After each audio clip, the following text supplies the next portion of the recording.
Hai, Assalamualaikum warahmatullahi wabarakatuh. Selamat siang semuanya, semoga tetap semangat. Pada kesempatan kedua kalinya, masih bersama Ustazah Tika Ramawati, yang mana kali ini akan nge-share tentang seputar kompetensi usaha perjalanan wisata. Apa sih kompetensi itu? Oke, stop berangan-angan. Akan Ustazah jelaskan ya. Jadi, kompetensi usaha perjalanan wisata adalah salah satu program keahlian yang mana nanti akan menyiapkan kalian nih menjadi tenaga kerja yang terampil dalam bidang tourism atau pariwisata. Jadi, eh, jurusan kompetensi usaha perjalanan wisata ini memiliki tujuan yaitu menyiapkan peserta didiknya atau nanti kalian untuk bekerja pada bidang yang berhubungan dalam lingkup pariwisata. Contoh ada tiketing, ada tiket domestik, internasional, tiket pesawat, tiket hotel ya. Kemudian ada tour planning atau perencanaan perjalanan wisata, tour guiding atau tour leader, dan juga MICE. MICE itu yaitu singkatan dari Meeting, Incentive, Conference, dan Exhibition. Nah, nanti apa sih MICE itu dalamnya tentang materi apa sih? Nah, nanti akan dijelaskan oleh Ustadz pengampunya, ada Ustazah pengampunya gitu ya.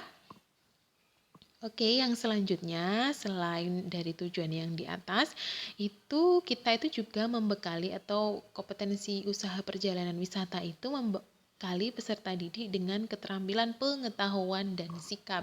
Jadi pengetahuan saja itu tidak cukup ya, jadi harus memiliki sikap atau attitude yang baik. Harus memiliki sikap yang baik agar apa? Agar kompeten, yaitu dalam melaksanakan tugas-tugas dalam lingkup pariwisata. Contoh dalam penerbitan tiket pesawat domestik ataupun internasional.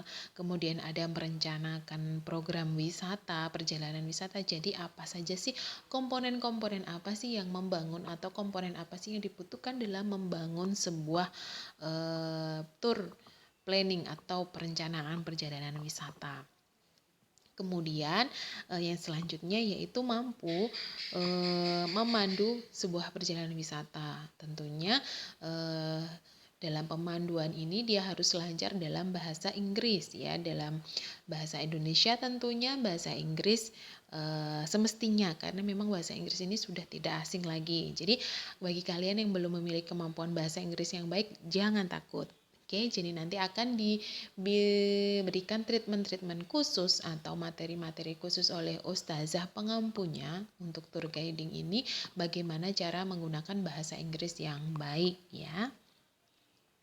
Oke, yang selanjutnya selain pemaparan tadi juga ada beberapa nih kemampuan dasar yang akan dimiliki setelah nanti kalian mengambil jurusan usaha perjalanan wisata, yaitu memiliki kemampuan berbahasa Inggris baik lisan maupun tulisan. Ya, tidak dipungkiri nih kalau bahasa Inggris ini selalu disebutkan dimanapun hal, ya di tempat kita mencari kerja atau saat kita tes apapun itu pasti yang dibutuhkan yaitu bagaimana kemampuan bahasa Inggris kalian, bahasa Inggris aktif maupun pasif. Aktif itu adalah tentang how about your conversation, kalau yang pasif adalah tentang bagaimana kamu menulis sebuah dialog atau sebuah percakapan gitu ya. Jadi nanti di usaha perjalanan wisata ini kompetensinya juga akan membekali kalian bagaimana sih menggunakan bahasa Inggris secara pasif maupun aktif gitu.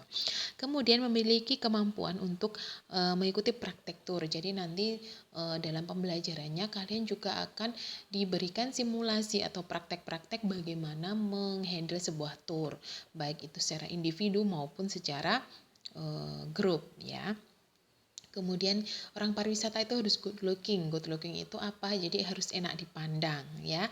Jadi dari atas dan dari bawah itu harus memiliki standar penampilan yang baik.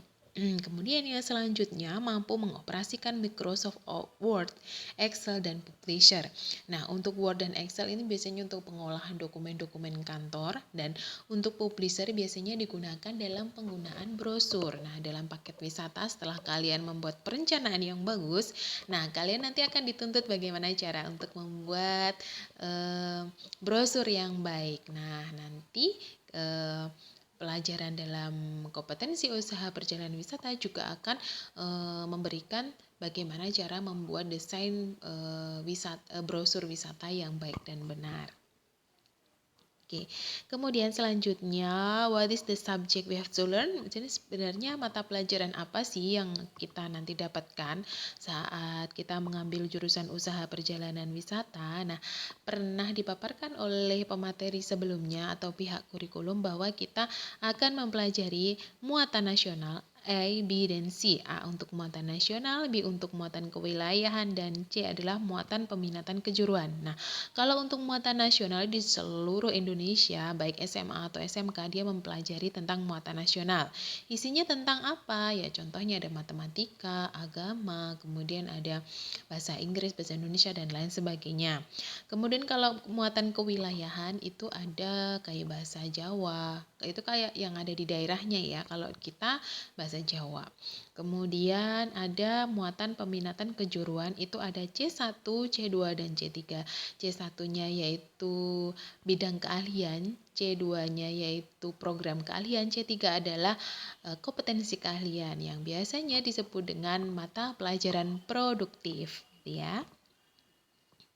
Nah, ini adalah galeri dari kakak-kakak kalian, contoh dari beberapa foto prakrin kakak kalian yang ada di JNE, kemudian ada di Dispar Magetan, kemudian ada di Sindo Wisata. Jadi setelah nanti kalian mendapatkan materi yang ada cukup di SMK, kemudian nanti di kelas 2-nya nanti kalian akan mendapatkan treatment prakrin atau praktek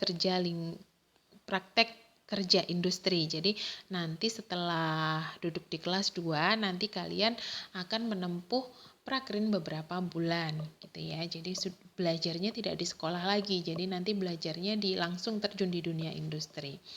Gitu. Tujuannya untuk apa? Jadi nanti kalian kalau sudah mengetahui, oh anak ini bagus nih kerjanya. Siapa tahu nih kalau industrinya membutuhkan pekerjaan, oke langsung calling kalian gitu kan ya. Seperti itu. Oke, yang selanjutnya ini adalah galeri dari lomba LKS Wilker 4 Jawa Timur. Alhamdulillah kita kemarin SMK Ar-Rahman diwakili oleh Kak Alia kemarin mendapatkan juara 3 ya di Wilker 4, dan akhirnya dari juara 3 itu kita dibawa ke provinsi, yaitu ini adalah beberapa contoh kandidat provinsi ya. Ada yang dari Surabaya, kemudian ada yang dari Malang, kemudian ada yang dari Kediri, ada yang dari Pacitan, dari Banyuwangi, dan lain sebagainya. Dan pelaksanaan lomba LKS atau lomba kompetensi ini yaitu kemarin di Surabaya. Itu selama 5 hari Kak Alia di sana. Gitu ya. Jadi itu saja pemaparan tentang jurusan usaha perjalanan wisata. Jika ada yang ditanyakan, boleh langsung komen di grup atau bisa japri ustazah ya. Kemudian yang terakhir yaitu mantapkan jurusan kalian. Apapun jurusan kalian yang pilih adalah semoga yang terbaik dan tetap belajar. Semoga cita-cita kalian bisa tercapai lewat SMK Ar-Rahman. Oke, sampai di sini dulu. Sekian dari saya. Mohon maaf jika ada kekurangan. Assalamualaikum warahmatullahi wabarakatuh.